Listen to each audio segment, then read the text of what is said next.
ကဘာမြင့်ဆုံးအေဝရတောင်ကိုအနီးကပ်မြင်မှုချင်တာတောင်တက်သမားတွေရဲ့အိမ်မက်ပါ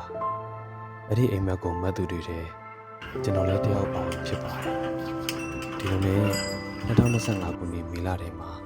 ဒီအိမ်မက်ကိုအကောင့်တွေပေါ်ဖို့အတွက်ကျွန်တော်အပါအဝင်မြန်မာနိုင်ငံသား10ဦးဟာကဘာအမြင့်ဆုံးဟီမွန်နာတောင်ထဲနေရှိရာမြေပေါ်နိုင်ငံကိုခြေချခဲ့ပါတယ်အရှိဦးဆုံးခီးစဉ်ကိုအစာပြုဖို့အတွက်ကက်မန်နူမြို့ကနေပြီးကမ္ဘာအနေနဲ့အများဆုံးလေဆိပ်ရှိတဲ့လူကလာမြို့ကိုကျွန်တော်တို့အရှိဆုံးထွက်ခွာခဲ့ရပါတယ်ဒီလိုကဟိုပါပဲ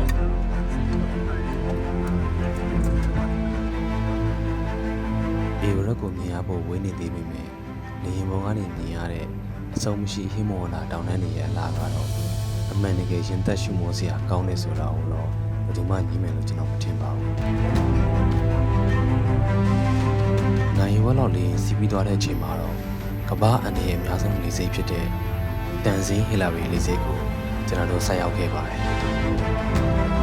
ဒီလေဆိပ်ရဲ့နာမည်ကတော့အေဝရက်တောင်ကိုပထမဆုံးတက်ရောက်ခဲ့တဲ့ဆာအက်ဒဝတ်ဟီလာရီနဲ့တန်ဇင်းနော်ဂီတွေနာမည်ကိုဂုဏ်ပြုပြီးတော့ပေးထားတာဖြစ်ပါတယ်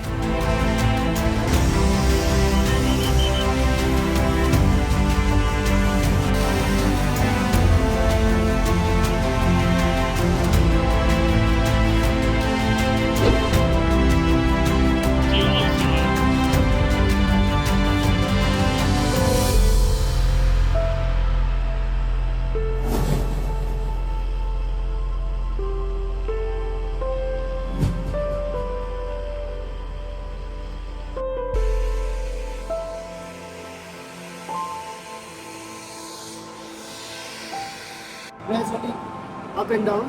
This was gradually up and down. And after that, on the way, we will take lunch. Maybe 2 hours after 2 hours, we will take lunch.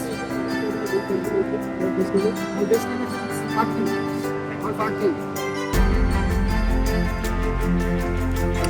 ဒီလူကလာမြို့လေးကိုခြေချလိုက်တာနဲ့တည်း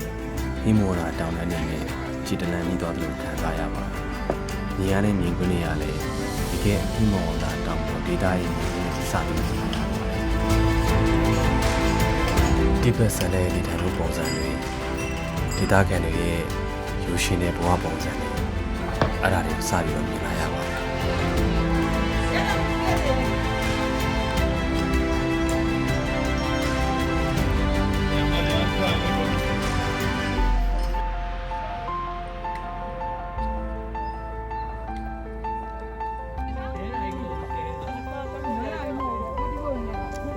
တောင်တက်ခီဆက်စချင်းမှတင်ကျွန်တော်တို့ VIP တွေနဲ့ဆုံရပါတယ်။အဲ့ဒါကတော့တောင်တက်သမားတွေအတွက်ပစ္စည်းတွေတည်နေတဲ့နွားတွေညီးတွေပါ။သူတို့လာတဲ့အခါကျရင်ကျွန်တော်တို့တောင်တက်သမားတွေအကုန်လုံးကတောင်နေရာမှာကပ်ပြီးတော့သူတို့နေရာဖယ်ပေးရပါတယ်။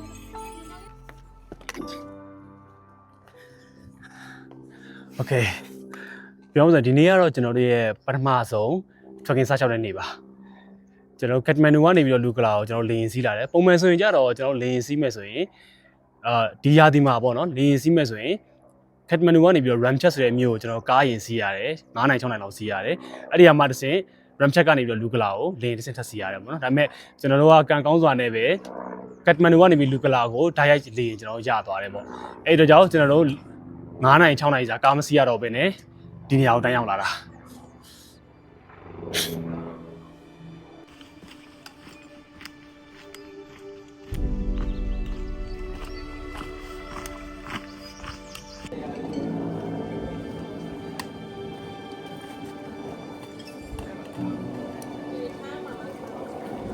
ကျွန်တော်တို့တနိုင်လောက်လမ်းလျှောက်ပြီးသွားတဲ့အချိန်မှာတော့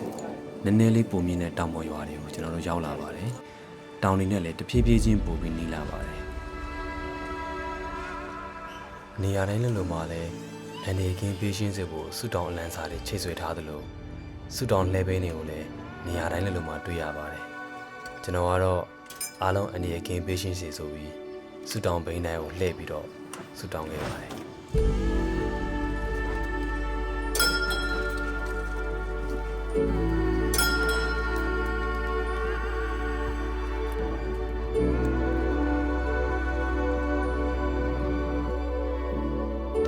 Okay ဆက်ပြောမယ်အခုဆိုရင်ဒါကျွန်တော်တို့ လူကလာနေပြီးတော့ Pacting ဆိုတဲ့ရွာကိုသွားနေတာပါ Pacting ကလူကလာနေရှောက်မယ်လမ်းရှောက်မယ်ဆိုရင်ကျွန်တော်8 km လောက်ရှောက်ရတယ်အကွာဝေးအပြည့်ဆိုရင်ကြတော့ကျွန်တော်တို့3နာရီ4နာရီလောက်ပဲရှောက်ရတယ်ပေါ့နော်4နာရီဝန်းကျင်ပေါ့ဗျာအဲ့လိုပြန်ပြန်သတ်မှတ်လို့ရတယ်အခုကျွန်တော်တို့ရှောက်လာတာ2နိုင်လောက်လို့ရှိပြီအဲ့တော့နောက်ထပ်1နိုင်အတွင်းမှာကျွန်တော်နေ့လည်စာစားဖို့အတွက်နားမယ်ပြီးသွားရင် Pacting မှာကျွန်တော်ညအိမ်မယ်အဲ့တော့ဒီ EPC သွားမယ်ဆိုရင်ဒီနေရာရဲ့သဘောတရားဘယ်လိုမျိုးလဲဆိုတော့တဖြည်းဖြည်းနဲ့မိနစ်နေရာရောက်သွားလေတဖြည်းဖြည်းနဲ့ဈေးများလာလေပေါ့နော်ကျွန်တော်ဘာစားတဖြည်းဖြည်းနဲ့ဈေးများလာတော့ဥပမာဆိုရင်ပြောမစရင်ကျွန်တော်တို့ Kathmandu မှာပြရေဘူးတစ်ဘူးကိုကျွန်တော်ရူပီ20ပေးရတယ်ဒီမှာရူပီ150ပေးရတယ်အဲ့တော့ဘယ်နှဆဖြစ်သွားလဲဆိုတော့8ဆဖြစ်သွားတယ်အစားတော့လည်းအဲ့တိုင်းပဲအဲကြောင့်ကျွန်တော်တို့လာတဲ့တူတော်တော်များကရေဘူးကိုရေတန့်မွေတောက်ပဲနဲ့ကျွန်တော်တို့အခွာတက်လိုမျိုးရေစုဆေးပြားကိုဝယ်တောက်ပါတယ်ကဲဆက်သွားရအောင်နည်းနည်းနားပြီးသွားပြီဆိုတော့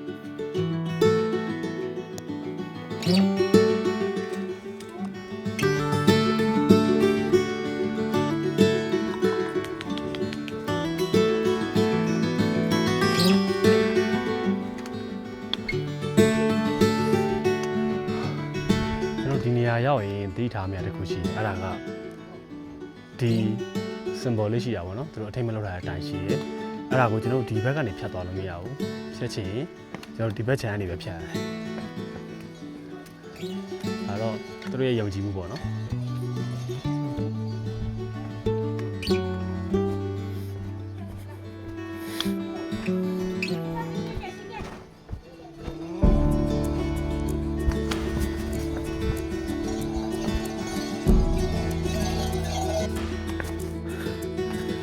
အခုတော့ကျွန်တော်တို့အဖွဲ့ကအလုံးပေါင်း10ယောက်ပါတယ်။ခိုင်းနေဆိုရင်17ယောက်ပေါ်တာ9ယောက်ဆိုတော့ကျွန်တော်အလုံးပေါင်း16ယောက်ရှိတယ်ပေါ့နော်။အခုတော့ကျွန်တော်ကနောက်ဆောင်နေလိုက်ပြီးတယ်။သူတို့လည်း10ယောက်ကုန်ပြီ။အခုက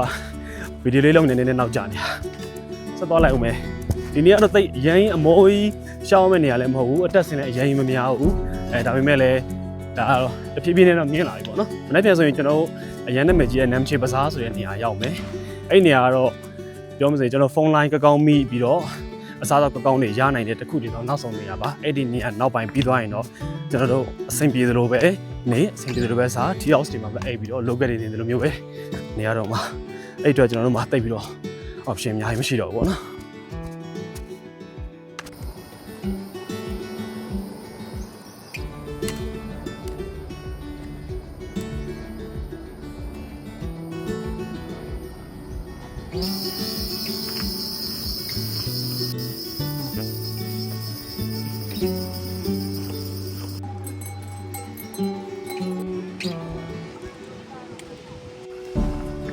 လေကလေးတချို့ကိုဖြတ်ကျော်ပြီးသွားတဲ့အချိန်မှာတော့ထမင်းစားနာဖို့နေရာကိုရောက်ပါပြီ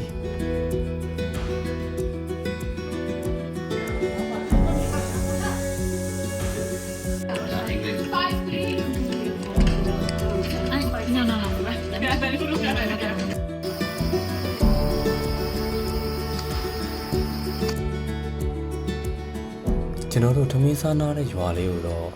ဒါတို့ကိုရှိလို့ခေါ်ပါတယ်ဒီရွာလေးရဲ့ချစ်ဖို့ကောင်းတဲ့အချက်ကဘာလဲဆိုတော့ဒီရွာမှာရှိတဲ့အိမ်တွေခြံစည်းရိုးတွေအကုန်လုံးကိုကြောက်တုံတွေနဲ့ပဲတိစောက်ထားတာပါ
15မိနစ်လောက်လမ်းလျှောက်ပြီးသွားတာနဲ့ကျိုးတရားဘော်ကိုရောက်ပါပြီဒီကျိုးတရားကိုကြော်လိုက်တာနဲ့ကျွန်တော်တို့တဲခုမဲရွာလေးရှိပါတယ်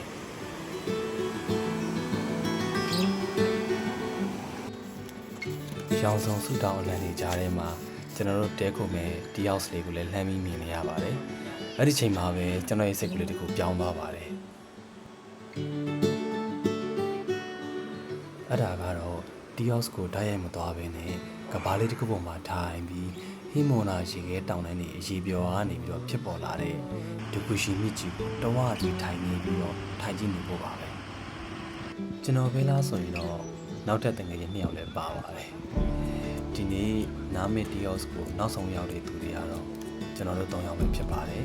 ဒါပေမဲ့တဘာဝကိုလည်းတဝါကြီးခံစားခဲ့ရပါတယ်ဒီကဘာကြီးပြီးမှထိုင်ပြီးဘာတွေပြောခဲ့ကြလဲဆိုတော့မမေ့ကြတော့ပြီမဲ့အပြည့်အဝတဘာဝနဲ့အတူစိတ်ကြည်နေခဲ့ကြတာတော့ကျွန်တော်သေချာမှတ်မိနေပါတယ်နောက်နေ့မှာကျွန်တော်ပြန်တွေ့ပါမယ် ဟိုသားလေး